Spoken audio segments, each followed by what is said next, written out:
binibigyan ko kung di nito, tuwing ako'y nangangasiwa ng kasalan, tandaan po natin to, ang utos sa atin ng ating Panginoon Diyos, na sino man ang pinapagsama niya o pinagbuklod niya sa ngalan niya, walang sino mang taong makapaghihiwalay sa kanila. Sa inyo po mga magulang, no? Hindi na po kayo iba sa bawat isa niyan. Masakit ng isa, masakit nyo na rin po, di ba?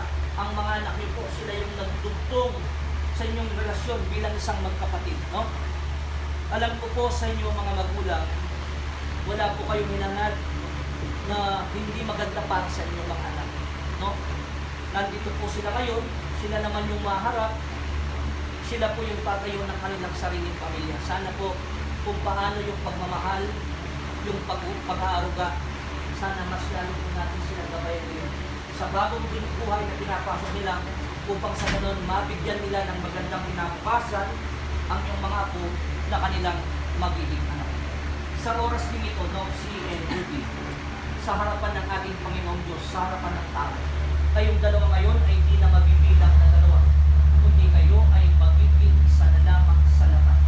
Sa ating banal na aklat, Ephesians chapter 5, verse 31, pakinggan nyo, at ganito yung pinapahayag, pinapaabot sa inyo. Sa salitang Ingles, for this reason, a man shall leave his father and mother, and he shall cling to his wife, and the two shall be no longer two, they will become one. Narinig nyo, Nopsi and Judy, no? Kayo ay magsasama, hindi bilang dalawa, kundi bilang isa na lamang sa lahat. Kapag nangyari yon, pinagkalot nyo ang inyong sarili sa bawat isa. Ang bawat isa sa inyo ay magiging parte ng katawan. Kaya dito kakapilinan, Nopsi, kung kagaya halimbawa ng mga nabanggit ko kanina, dumating sa punto ng iyong pagsasama, meron kayo halimbawa mga hindi pagkakaunawang dalawa nito, nakapilinan kita. Huwag kang padalos-dalos sa iyong mga magiging desisyon. Pagpakinahon ka, Nopsi, at huwag mo idadaan sa init ng ulo. Dahil kailanman, Nopsi, ang babae ay mahina sa lalaki. Inahabilinan kita. Di dulo ng daliri ng iyong asawa si Ruby. Huwag mo siya sasaktan. No? Yun yung mga bagay na hindi natin dapat gawin tayo mga lalaki. Alam namin, Ruby, although hindi namin nakita o narinig, sigurado lang kami nung nanliligaw sa iyo si Nopsi, puro matatamis lahat yung mga salitang binigas niya sa iyo, di ba? Yung magandang pangarap, yung magandang plano, hanggang kayo'y magsasama, tatayo ng isang sariling pamilya. Sana, Nopsi, alalahanin mo yung mga magandang pangarap na yun sa iyong buhay. Ganun ka rin, Nopsi. Kung paano si Kristo siyang ulo ng ating Santa Iglesia, ganun ka rin ngayon. Ikaw, Nopsi, ang magiging ulo ng iyong sariling pamilya. Simula sa araw na ito, Nopsi, itayo mo ang sariling pamilya. Patunayan mo sa iyong mga magulang, sa iyong magiging gina, no? Lalo na kay Judy at sa inyong mga magiging anak, na kaya mo silang buhayin sa iyong sariling pinagpawisan. Ikaw, Judy, ikaw yung magiging ilaw na siyang magbibigay liwanag, magbibigay saya, mangangalaga sa mga nakipagkakalog sa inyo ng ating Panginoon Diyos at sa pamilya kita kayo dito siyo. Pahalagaan mo yung pinagpagturaan sa inyo.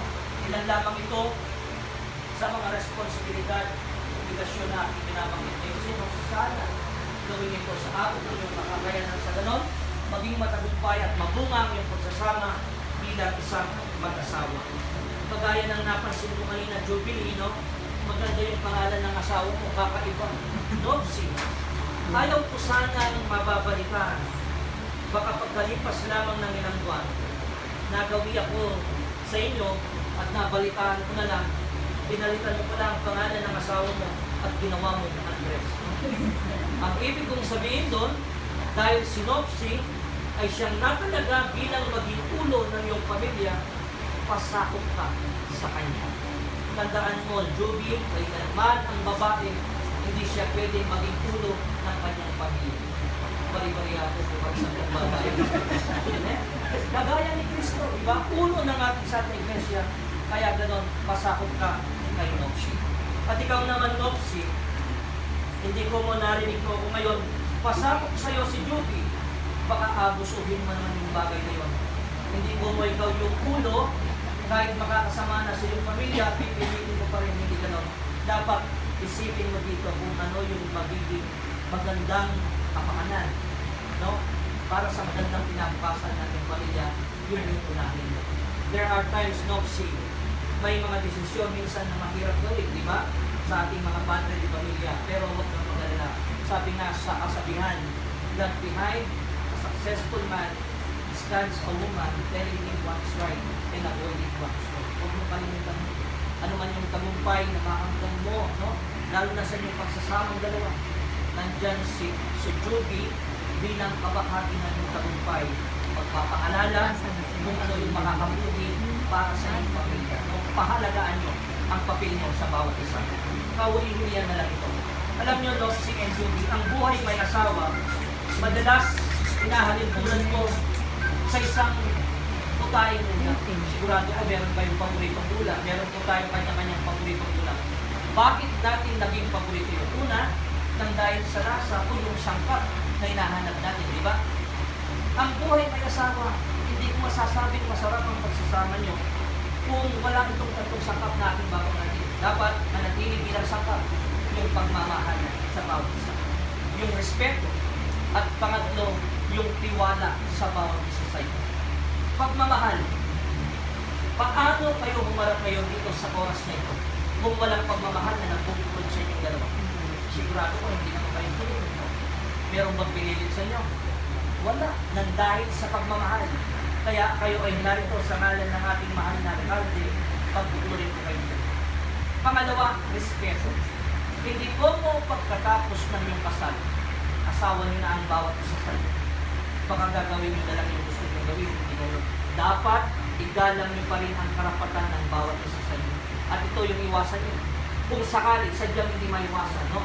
Meron kayong mga pagkatalo na habilinan ko kayo, huwag kayong magmurahan sa bawat isa. Kaya accounting kapampangan, kaya kayo lipanan kasing meron.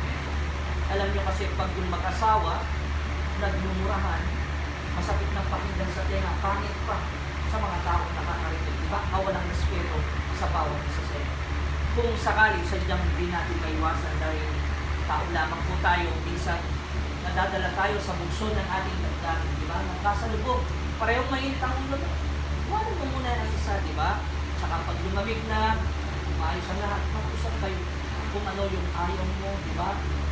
Nang sa ganun, maiwasan yung pagkasalubog ng init, makapagsalita ka na makakasugat ng damdamin ng minamahal, di ba? Pag nangyari yun, mag-sorry naman, but lagi suslan, di ba? So, iwasan nyo lang dahil lamang sa bagay. At pangatlo, tiwala.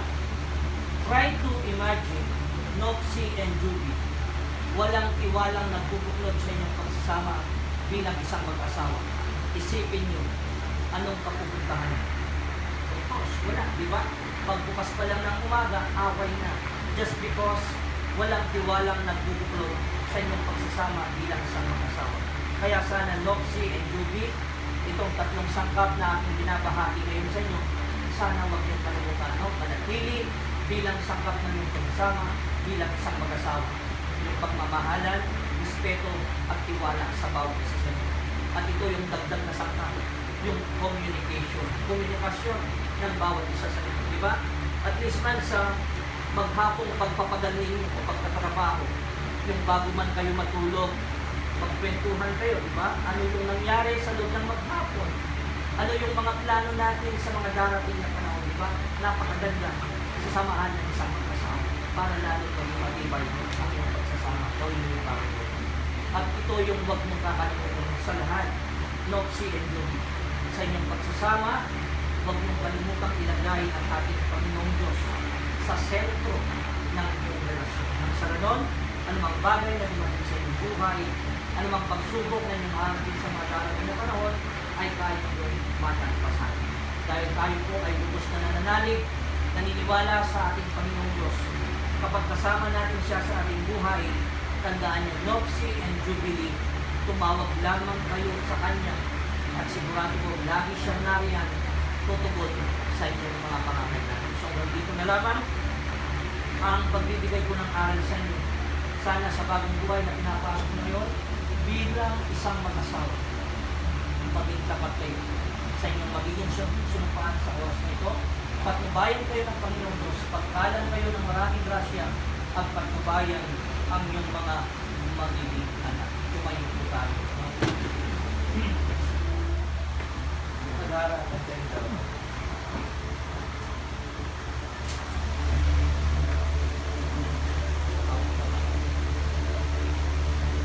Alam niyo yung bandang kamay. Huwag kayo maglala, hindi ko kayo makakatang. Hindi, kung sakaling marinig naman yun, Nopsi and Ruby, damin nyo yung mensahe ng kanta. Napakaganda, di ba? Dapat ganun, ano man yung mga kamagsukan, halimbawa na ating mararanasan sa mga darating na panahon, no? Huwag kayong bibitaw sa bawat isa. No? Manatili kayong nakahawak kamay sa haba ng inyong, no? Okay, so tayo po ngayon ay magsisimula na ng seremonya ng pagkakasal. Minamahal na Pinopsi and Jubilee, sa harapan ng ating Panginoong Diyos, sa harapan ko, sa harapan ng iyong mga magulang, ninong at ninang na tumatayong saksi sa kasal nito. Kayo ngayon ay maharap dito upang ipahayag ninyo ang iyong pagnanasang magsandigdig, kasabay ng pangako na kayo ay manatiling tapat at handang magsakripisyo ng dahil sa pag-ibig nyo sa bawat isa. Nang dahil dito yung Nopsi and Jubilee, hinihiling po sa inyong dalawa na sumagot kayo ng naaayon sa inyong kalooban ng buong katapatan at katotohanan sa mga itatanong ko sa inyo. Pakilakasang sagot, no? Sa bawat isa. Okay, Jubilee, pakilakasang sagot. Bukal ba sa iyong loob ang parito? Alang-alang sa iyong pag-ibig at katapatan sa iyong magiging asawa, si Nopsi Carion Rodriguez. Buong puso mo bang pinagkakaloob ang iyong sarili sa kanya bilang kanyang asawa? Opo. Mahal mo ba talaga si Opo, Nopsi? ano? Very yun yung pinakamasarap sa lahat, yun Nopsi. Ang marinig mo, mahal ka ng iyong asawa. Huwag kang padadaig, ha? Pakilakas mo. Kung pwedeng sigaw mo para marinig tayo ng Tondo, Manila. Gawin mo, ha? Okay, sige. Yun Nopsi, parehong katanungan, pakilakas ang sagot. Bukal din ba sa iyong loob ang pagparito? Alang-alang sa iyong pag-ibig at katapatan sa iyong magiging asawa, si Jubilee Opalit David. Yes, I do. Buong puso mo rin bang pinagkakaloob ang iyong sarili sa kanya bilang kanyang asawa? Yes, I do. Mahal mo ba talaga si Jubilee? Opo, mahal na mahal ko. Palakpakan po natin. Yun yung pinakamasarap na pakinggan, di ba, ng mag-asawa. Panatilihan mong pagmamahal sa bawat mo. Okay, sumagot kayong dalawa sabay. Nakahanda ba kayo na palakihin bilang isang mabuting Kristiyano o mamamayan ang mga nakipagkakaloob sa inyo ng ating Panginoon Diyos? Opo. Sa inyo po mga magulang, inyong makinang na tumatayong saksi sa kasalan ito, narinig po natin sila, no? Malaya nilang pinahayag na sila ay tunay na nagmamahalan. So ngayon, ipasusuot natin ang singsing nito. Pansamantala, bitawan muna ang hawak sa kamay. Okay, tingnan nyo yung singsing nyo. Pinagtabi ko. Ano yung salitang mababasa nyo? Oo, tama kayo, diba? Ibig sabihin, buong buo, wagas, tinatanggap ninyo ang iyong pagmamahalan sa bawat isa. Hawakan mo yung kaliwang kamay ni Jubilee Unopsi. Itong mga singsing na ito ay siyang magsisilbing simbolo ng iyong walang hanggang pagsasama at pagmamahalan. Unopsi, hawakan, kunin mo ang singsing na hando mo para kay Jubilee sa kanyang pito. No? Sabihin mo yung mga sasabihin. Anong tawag mo sa kanya? Okay, sige. Tawag mo. Okay? Pag-ipagit yung tawag mo sa kanya. Kailanman, hindi kita pagtataksilan. Hindi kita pagtataksilan. Isuot mo, pakaingatan. Ang singsing Ang singsing niya tanda ng aking wagas na pag-ibig. tanda ng aking wagas na pag-ibig At katapatan ko sa iyo. at katapatan ko sa iyo.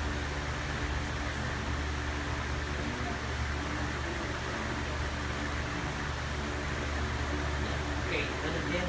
Jubilee, pakiwakan yung kaliwang kamay ni Edox. Kunin ang singsing ng dugo para sa kanya. Ang tawag mo sa kanya? Okay, very good. Okay, ibang kitang tawag sa kanya. Kailanman, Kailanman, hindi kita pagkakasilan. ipapa, Isuot mo, suot mo, pakaingatan, pakaingatan, ang singsingay mo. sisingin, Tanda tanda, ang aking wagas na pagpili tanda ng aking wagas at nakapagod. at nakapagod. Ngayon, sa pamamagitan ng singsing na yan, lalo niyong pinahayag at pinagbuklod ang iyong pagmamahalin sa bawat isa, harap kayo ngayon sa paknasakta ng harap. Sumagot ka binausin, no? Sinusumpa mo ba, pinapangako mo sa harapan ng iyong mga magulang, ninong at ninang na tumatayong saksi sa kasalang ito, na ikaw, Yunopsi, tinatanggap mo bilang maging kabiyak ng iyong buhay, si Jubilee o Paliak David, na iyong mamahalin at pakaiibigin sa haba ng iyong buhay. Oo. Maging sa hirap man o ginhawa, Opo. sa ligaya o kalungkutan, Opo. sa karamdaman o kalusugan, Opo. hanggang sa papaghiwalayin kayo ng kamatayan. Opo. Ganun ka rin, Jubilee, no? Sumagot ka. Sinusumpa mo rin ba, pinapangako mo sa harapan ng iyong mga magulang, ninong at ninang na tumatayong saksi sa kasalang ito, na ikaw, Jubilee, tinatanggap mo rin bilang maging kabiyak ng iyong buhay si Yunopsi Carrion Rodriguez, na iyong mamahalin at pakaibigin sa haba ng iyong buhay, Opo. maging sa hirap man o ginhawa, Opo. sa ligaya o kalungkutan, Opo. sa karamdaman o kalusugan, Opo. hanggang sa papaghiwalay kayo ng kamatayan. Opo. Pagbuklurin ka, bilang tinatawan ng ating mahal na alkalde ng bayan ng Trapas, ang kagalang-galang Antonio Rodriguez Jr., Yunopsi Carrion Rodriguez and Jubilee of Paliak David. Mula sa araw na ito, pinapahayag ko at kinikilala na kayong dalawa ngayon ay legal na mag-asawa. Congratulations! Palakpakan po natin naman. Harap kayo ngayon sa inyong mga ninong at pinakipakilala ko. Mga minamahal ko po mga kababayan dito sa bayan ng Kapas, malugod pong inaharap ngayon sa inyo at pinapakilala ang bagong kasal. Si Ginoong Yunopsi Carrion Rodriguez at Ginang Jubilee David Rodriguez. Tanggapin po natin sila bilang bagong kasal sa ating komunidad. Isa pa pong masigabong palakpakan sa bagong kasal. Pwede na po magsipot yung mga ninong at ginang magulang na yung mga bisita. Pag-aarapan kayong dalawa, Yunopsi and Jubilee. Sigurado po ako, hindi po kayo papayag na basta na lamang tayo matatapos ng seremonya ng pagkakasal kung wala po itong panghuli. So, Yunopsi and Jubilee, bilang patunay na kayong dalawa ay tunay na nagmamahalan, ipakita nyo sa harapang ito ng inyong mga magulang, ninong at ninang, mga kamag-anakan, kaibigan na narito ngayon at nasaksiyan ng inyong kasal sa pamamagitan ng isang matamis na halik. Bibilang ako ng 3, Yunopsi, you may now kiss your bride. So, 1, 2, 3. Take 2. Mapapansin niyo po yung table, no? Alam po po, limang table yan. Dati po, every Monday, magaya nito, people's table ni Mayor PJ, no? Ginagawa po namin noon, minsan 5 pares, sabay-sabay kinakasal namin. Kung sino yung pinakamatagal humalik sa kanila, may regalo kay Mayor. Dahil maya-maya sunod darating si Mayor, tagalan mo yung halik mo, you know? Ako yung bala sa regalo mo kay Mayor. Sige. Sige. Okay. Once again, at the count of 3, Yunopsi, you may now kiss your bride. So, 1, 2, 3. Palakpakan po natin. Kaya mo yung gano.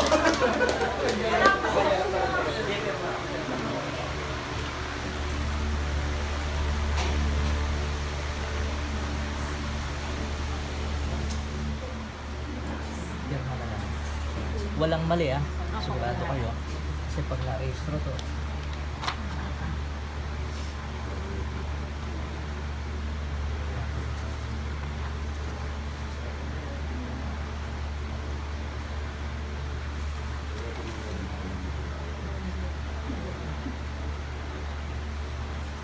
okay. Banda mo kung may nga ballpen pang malinis.